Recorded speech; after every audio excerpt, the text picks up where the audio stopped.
My name is Jake, and I'm 17 years old. I live in a small town where everyone knows each other, and it seemed like nothing unusual ever happened. But this story changed my life forever. It happened last summer when I decided to spend a few days at my parents' cabin, which was located in the woods not far from our town. At first, I was excited to enjoy the peace and quiet away from the city hustle. I brought books and games with me, but soon I got bored. One day, while exploring the surroundings, I stumbled upon an old abandoned house. It looked like it had long been forgotten by people. Its windows were boarded up, and the doors were cracked. I was curious, and even though warnings echoed in my head telling me not to go inside, I couldn't resist. I opened one of the doors and stepped inside. The interior was full of cobwebs and darkness. I turned on my flashlight and began to look around. The walls were covered with old photographs of people with grim faces. It felt like they were watching me, sending chills down my spine. I climbed up to the second floor and noticed that one of the doors was slightly ajar. Inside was an old room with a strange doll sitting in the middle. It was made of wood and looked like someone had deliberately left it there. Its eyes seemed alive, and I felt a cold wave of fear run down my back. I decided it was best to leave, but when I turned around, the door slammed shut behind me with a loud bang. I panicked and started pushing against it, but it wouldn't budge. At that moment, I heard whispering coming from behind the door. It was something indistinct, but it sounded like a plea for help. I froze, unsure of what to do. After several minutes of struggling with the door, it finally opened. I bolted out of the room and rushed down the stairs, not looking back. As soon as I stepped outside, I felt like someone was watching me. I quickly returned to my cabin and locked the door. That night, I couldn't sleep, thinking about what had happened.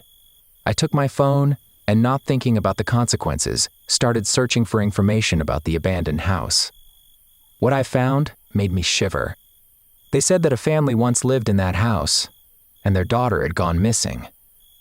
No one knew what had happened to her, but locals claimed her spirit still wandered the house, and the doll I had seen was her favorite toy. The next day, I decided to go back there to figure out what was going on. I took a flashlight and a camera to document everything in case I encountered something strange again. When I entered the house, everything looked the same as before. I climbed to the second floor and saw the doll again. This time, I approached it. "Are you here?" I asked, looking around. No answer came, but I felt the air grow colder. I took several photos of the doll, but when I looked at the screen, I noticed something was off in one of them. In the corner of the frame, I saw a blurry face of a girl staring right at me. I couldn't believe it, and nearly fainted from fear. I decided it was time to leave, but at that moment, I heard a loud crack. I quickly turned around and saw that the door to the room had closed. I pressed the handle, but it wouldn't open. Inside the room, laughter began to echo, and I realized it was not just a trick of my imagination. I began to panic and shoved the door with all my might. Finally, it opened, and I ran outside. I sprinted as fast as I could, not stopping until I reached my cabin. I locked the doors and windows, but the feeling of unease wouldn't leave me. That night, I could not sleep again and decided it was best to leave this place. The next day, I packed my things and left. But when I returned to town, I noticed the doll was in my backpack. I couldn't remember how it got there. Fear gripped me, and I decided to get rid of it. I threw it in the trash, but every time I closed my eyes, I saw its face. A few days later, I received a message from my friend.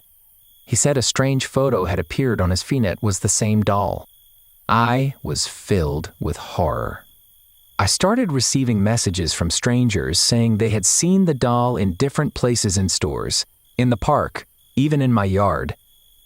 One night, I woke up to a strange noise.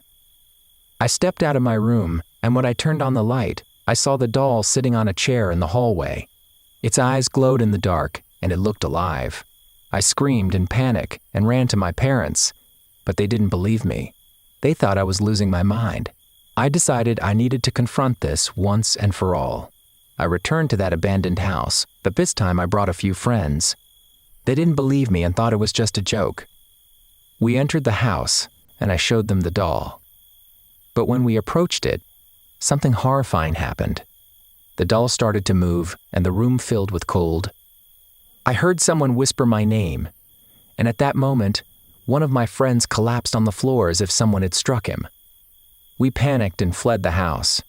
Since then, I couldn't shake the feeling that someone was watching me. I would wake up in the middle of the night feeling the doll nearby.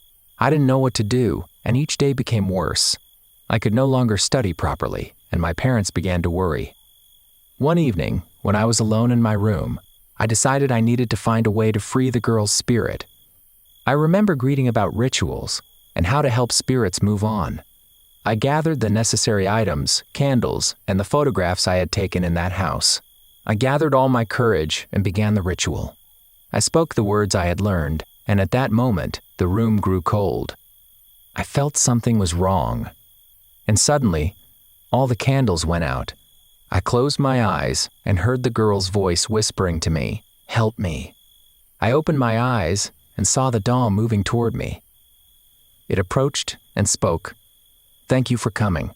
I can't leave until you find my friend." I realized that she didn't want to harm me. Instead, she was seeking help. From that moment on, I started searching for information about her friend. I learned that it was another girl who had gone missing in the same area. I found her name and even discovered where she might be buried. I returned to the house where I performed the ritual and began searching for her spirit. Finally, I found her. I recited the words I had been given, and I saw two girls, Lily and her friend, smiling at me. They thanked me and vanished, leaving only light and warmth. Since then, I haven't seen the doll, but sometimes, when I close my eyes, I feel someone near, and it no longer frightens me.